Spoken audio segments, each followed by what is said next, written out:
जुर्म कितना भी संगीन क्यों ना हो, गुनहगार कितना भी शातिर क्यों ना हो, हर गुनहगार अपने दामन पर छोड़ ही जाता है गुनाह की चीज, क्योंकि गुनाह अपनी गवाही खुद देता है।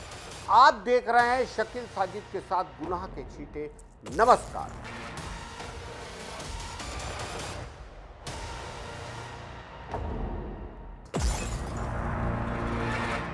एक औरत घर से निकली थी बाजार के लिए, लेकिन लौटी नहीं। 2 साल तक उसकी कोई खबर नहीं मिली। पुलिस ने मान लिया कि वो खुद चली गई होगी, लेकिन अब 2 साल बाद उसका कंकाल मिला है एक सूखे कुएं में। और अब ये सवाल उठता है कि इस 2 साल में पुलिस क्या कर रही है। नाम है सोनम, उम्र सिर्फ 30 साल। रिपोर्ट दर्ज हुई 6 अगस्त 2023 को, लेकिन कोई कार्रवाई नहीं हुई। अब जो सच सामने आया है वो डराता है। सोनम की बातचीत एक लड़के से हुई थी, नाम है मसीदुल। रॉन्ग नंबर से जान पहचान हुई, धीरे धीरे प्यार हुआ और फिर एक दिन उसी लड़के ने अपने भाई और बाप के साथ मिलकर उसे मार डाला। लाश को फेंक दिया पुराने कुएं में, जहां से अब उसका कंकाल मिला है। जानिए ये रिपोर्ट। उत्तर प्रदेश के हरदोई जिले से एक दिल दहला देने वाला मामला सामने आया है। 2 साल पहले रहस्यमयी हालात में लापता हुई महिला सोनम की हत्या की गुत्थी आखिरकार सुलझ गई है। संडीला कोतवाली क्षेत्र के सराय मारूफपुर गांव से गायब हुई सोनम के अपहरण और हत्या की परतें अब खुल चुकी है।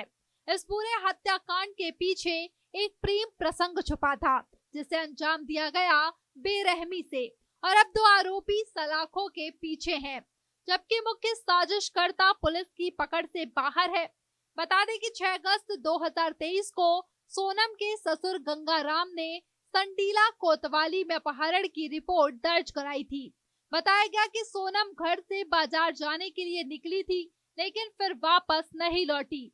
परिवार और पुलिस दोनों के लिए ये एक रहस्य बन गया।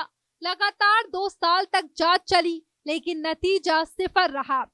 इस दौरान 6 अलग-अलग विवेचकों ने केस की फाइलें पलटी, मगर कोई ठोस सुराग हाथ नहीं लगा।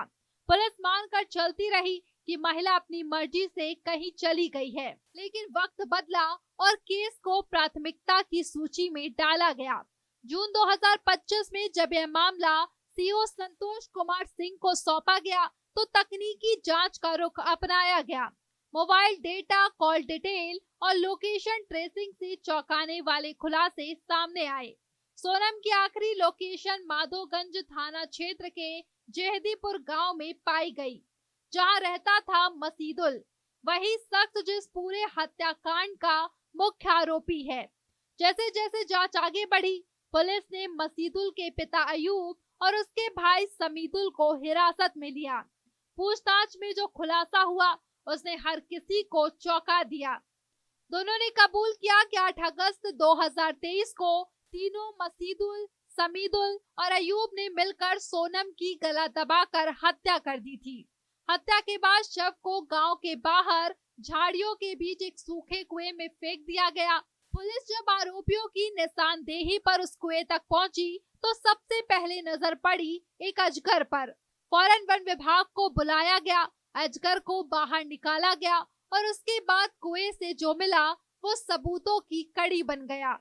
सोनम का कंकाल, उसके कपड़े, सैंडल और एक हेयर क्लिप, सभी चीजें बरामद की गई। जैसे ही परिजनों ने सामान देखा, उनकी आंखों से आंसुओं का सैलाब फूट पड़ा। उन्होंने सोनम की पहचान की और एक लंबा इंतजार अंततः दर्दनाक सच में बदल गया। जांच के दौरान यह भी सामने आया कि सोनम और मसीदुल की पहचान एक रॉन्ग नंबर से हुई थी। बातचीत शुरू हुई और धीरे धीरे ये रिश्ता प्रेम प्रसंग में बदल गया। बताया जा रहा है कि सोनम एक बार मसीदुल के साथ दिल्ली भी गई थी, लेकिन वहां दोनों के बीच विवाद हुआ और लौटने के बाद मसीदुल ने अपने परिवार के साथ मिलकर इस खौफनाक साजिश को अंजाम दे डाला। इस मामले में पुलिस ने अयूब और समीदुल को गिरफ्तार कर लिया है और उन्हें SC/ST एक्ट के तहत जेल भेजा गया है। मुख्य आरोपी मसीदुल अभी फरार है, लेकिन पुलिस की टीमें लगातार दबिश दे रही है। अधिकारियों का दावा है कि मसीदुल को भी जल्द गिरफ्तार कर लिया जाएगा। इस पूरे मामले का खुलासा करते हुए हरदोई के पुलिस अधीक्षक ने जांच टीम को 20,000 रुपए का पुरस्कार देने की घोषणा की है। उन्होंने कहा कि तकनीकी जांच और पुलिस की सतर्कता ने 2 साल पुराने केस को सुलझाने में निर्णायक भूमिका निभाई। यह केस एक बार फिर यह साबित करता है कि अपराध कितना भी पुराना क्यों ना हो, सच कभी छुपता नहीं है। सोनम की मौत ने एक परिवार को बर्बादी की कगार पर ला खड़ा किया। 2 साल का इंतजार, बेचैनी, उम्मीद और अंत में दर्दनाक सच्चाई। अब जरूरत है कि मुख्य आरोपी जल्द पकड़ा जाए और पीड़ित परिवार को पूरा न्याय मिले।